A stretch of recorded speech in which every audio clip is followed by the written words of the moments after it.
My name is Josie Pedersen. My son Maverick passed away when I was 32 weeks gestation. His cord was wrapped around his head when he came out. My name is Tyler Bailey. I am Maverick's father. I have 4 other children, and my hopes and dreams for Maverick are what I have for them. And that's for them to be successful in life. You know, go to school, graduate college, start a life and have a family. What I found out later was that my son Maverick should not have passed away. Yes, his cord was wrapped around his neck, but when they were monitoring him the night before, his fetal heart rate had started to drop. There were some signs that he was in distress, and they removed me from monitoring. Based on what happened to my son Maverick, I don't think that Dr. Kelly and Nurse Dawn should be able to ever treat any patient ever again. If Dr. Kelly and Nurse Dawn were here today, I would say to them, probably more question, why didn't you monitor me? We knew the baby was already passed. I had to deliver a dead baby. It's just simple little things that could have been done to help. Looking back at the investigation and finding that both the Dr. Kelly and Nurse Dawn just neglected to do their job, that alone would have just changed the outcome, and we would have went home with a baby boy, with Maverick. And because of that, we don't get to. And it's not just us that suffer from that. It's hard. Losing your baby is always gonna be a difficult thing. But just a little extra monitoring, simple things that could save somebody else's would be great. Every day, somewhere in America, more than 300 innocent men, women, and children become victims of medical malpractice at the hands of incompetent and negligent doctors. Last year, over 98,000 victims were killed by doctors. More than 4 million victims are permanently injured each year. In this Insider Exclusive Network TV special, Justice in America, Baby Maverick's Story, our news team is on location in Grand Rapids, Michigan, meeting with Stephanie Hoffer and Aubri Sheremet, co-owners Hoffer and Sheremet, who are representing their clients Elizabeth, Josie, Pedersen, and Nathan Tyler Bailey to get justice for themselves and their son Maverick in a case of medical malpractice. Their medical experts agree that had the obstetrician in charge of Josie's care, Dr. Sharon Kelly at Sparrow Hospital in Lansing, Michigan, called in a maternal fetal medicine specialist when baby Maverick started showing signs of distress, he would have been continuously monitored and ultimately delivered alive once he started showing severe signs of distress. And furthermore, had Josie's nurse, Dawn Kuzimo, continued to monitor baby Maverick overnight, he would have been delivered via an emergency C-section as soon as he started showing severe signs of distress. Aubri and Stephanie have earned reputations as unyielding trial lawyers who repeatedly represent individuals and families against big companies and the Goliaths of the world and repeatedly win. They have earned the highest respect from citizens and lawyers alike as some of the best trial lawyers in Grand Rapids and Michigan. They have seen many innocent and hardworking people injured and killed by negligent and incompetent doctors, hospitals, and nurses. Their passion is problem solving. They approach each medical negligence case as scientists trying to solve a puzzle. They have seen many patients suffer needless injury. And because of that, they are driven to help people who have been harmed by incompetent and negligent doctors. Their goal to make medicine safer and more accountable, and of course, to get justice for their clients. This is the Insider Exclusive, live from Grand Rapids, Michigan.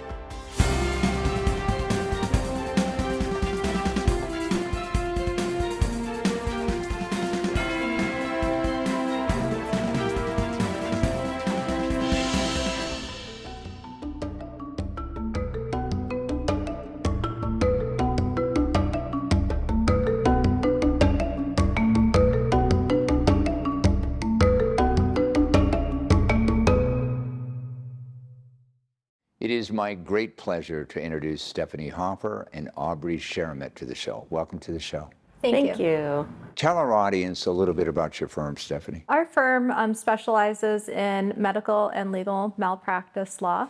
We are a small boutique firm, so that's all that we do, which gives us a lot of knowledge in that area and expertise. Tell our audience a little bit about your clients, please. So we represent the family of baby Maverick. So Josie, Tyler, and their 4 children, as well as, in essence, grandparents through the estate. Tyler and Josie are wonderful people. They have an amazing family. They are very bonded. They love their children, and we are proud to represent them, really to seek compensation for what happened to them, the terrible tragedy of losing Maverick. And let's talk about this case, because I understand there are actually 2 legal cases pending, correct?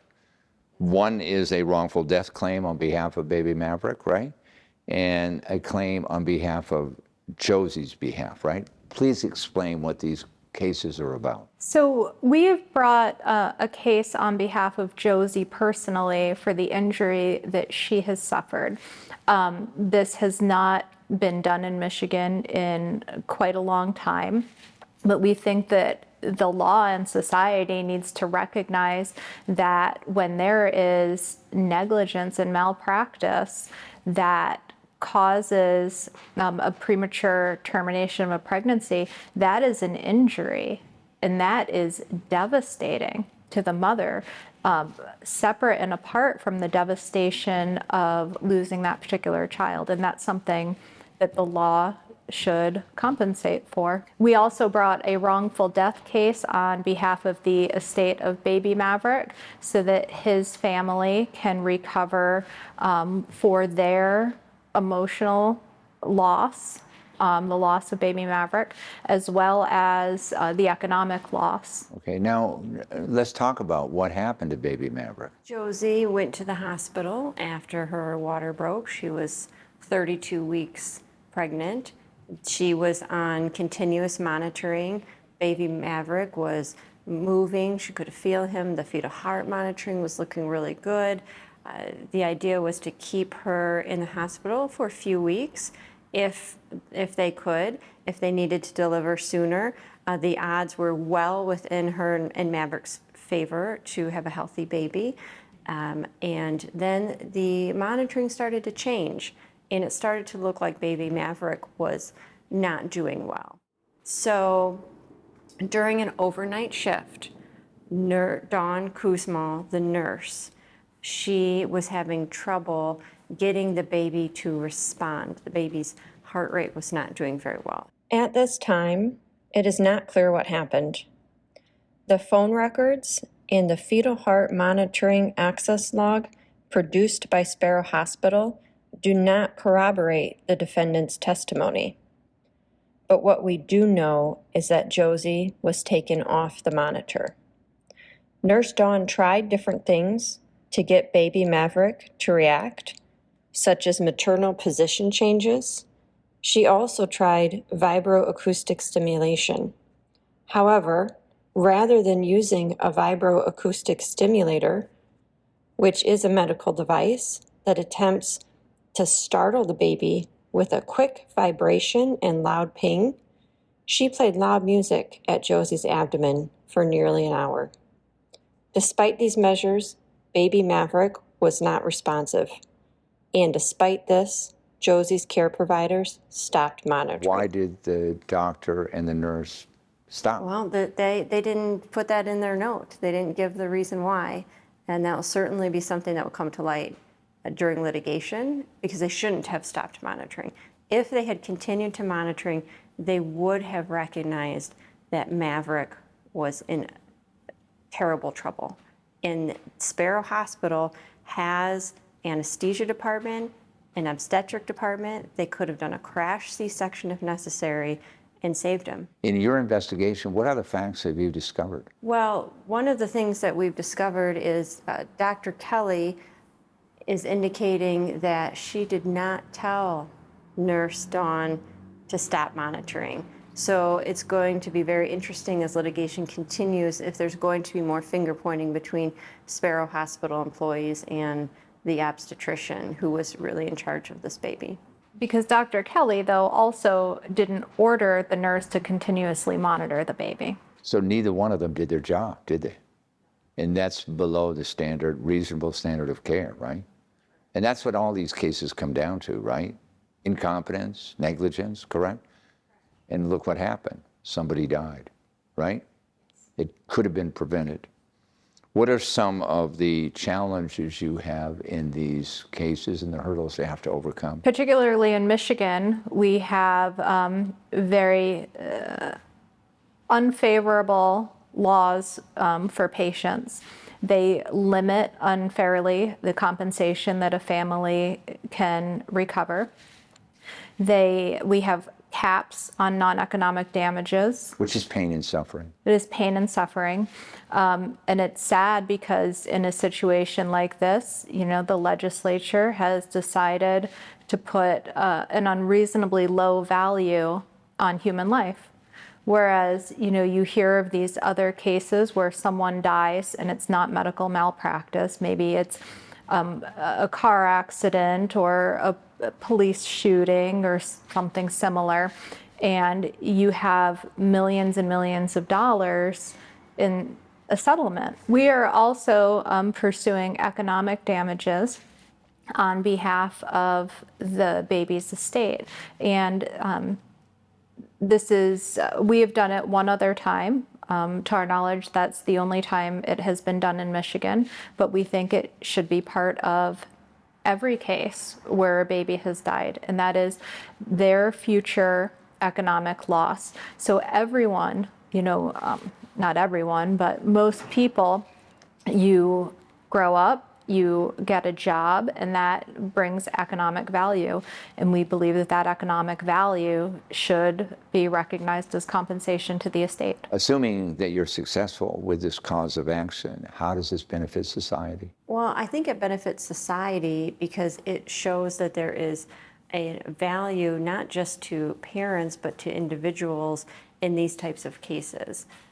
Sometimes attorneys would not take a case where it was a baby who died in utero because they wouldn't think that there was a value or there wasn't a high enough dollar figure. And I think with considering economic value of an individual, it will allow more people to get justice and compensation for when something like this happens. We have your clients with us today, Josie and Tyler, so let's bring them on right now.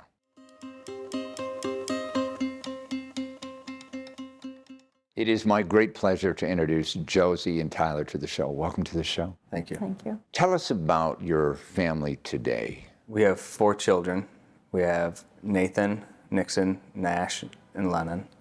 Good kids, typical kids. They're loud and crazy. We go to a lot of sports, and they're pretty good at school.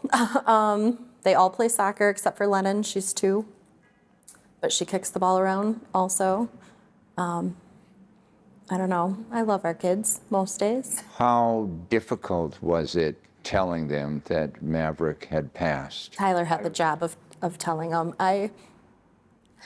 That was probably I would say one of the hardest things, because I felt like I had failed everyone by not bringing home their baby.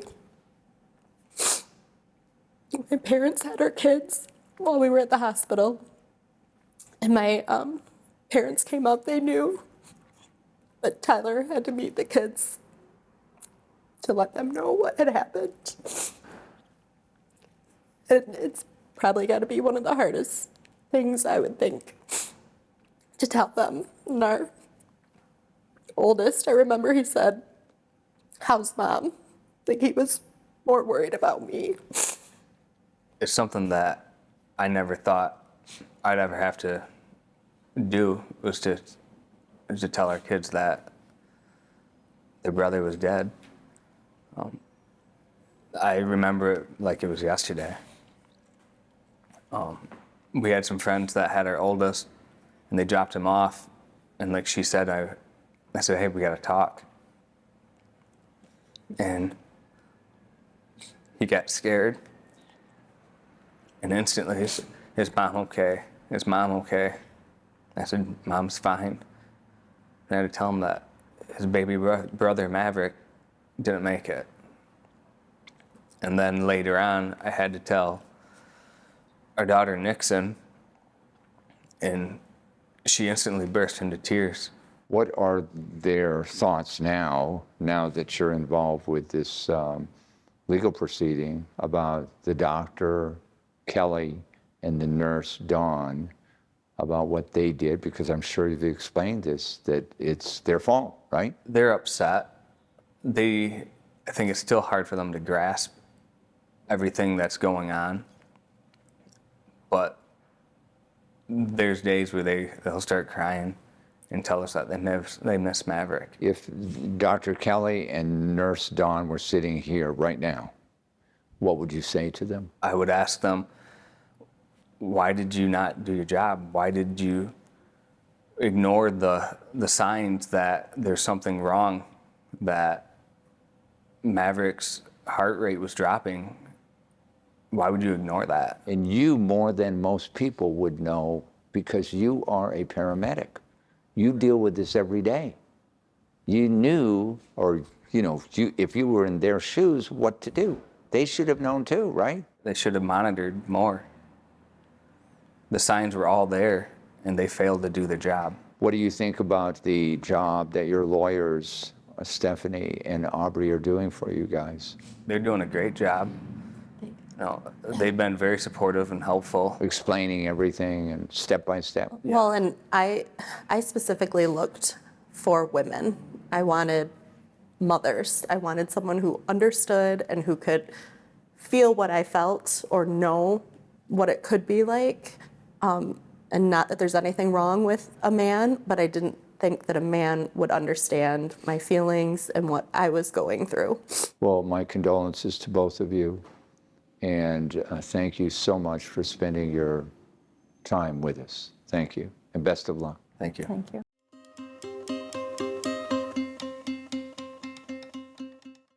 Let's talk a little bit about, you specialize in medical malpractice and legal malpractice, but this is a medical malpractice case.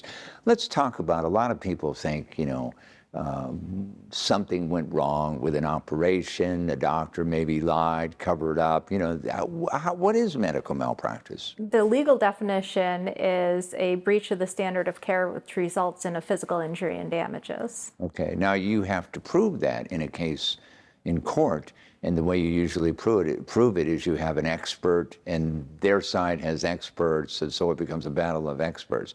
So kind of define reasonable care. What does that really mean? Well, it's what a reasonable physician would do in the same or similar circumstance. And experts, when you hire experts, they have to put themselves back in time of what that doctor knew at the time.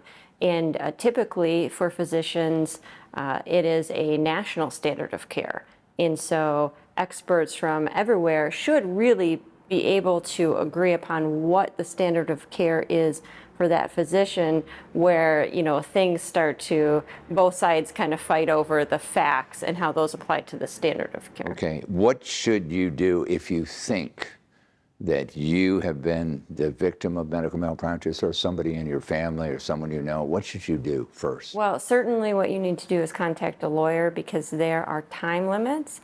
And frankly, the time limits are fairly short. It's typically 2 years, but that can go really fast, especially when you have to request medical records, look for experts. Your attorney needs a lot of time to review your case. One last question, and I'd like both of you to answer this. When someone calls your office, and a lot of people do, they may believe they have a medical malpractice or a legal malpractice case, how do you determine whether you're going to handle that case or not? Well, our paralegal, Emily, does an initial intake. There are certain categories of cases that we do not handle, so she'll just let them know if it's not in our area. Otherwise, she gathers a lot of information. And then because we are a small office and we are a boutique law firm, we do everything together as a team. So after that initial information is gathered, then we will roundtable the case as a team and make a decision as to whether we think there is potentially merit. And if there is, then we start gathering medical records.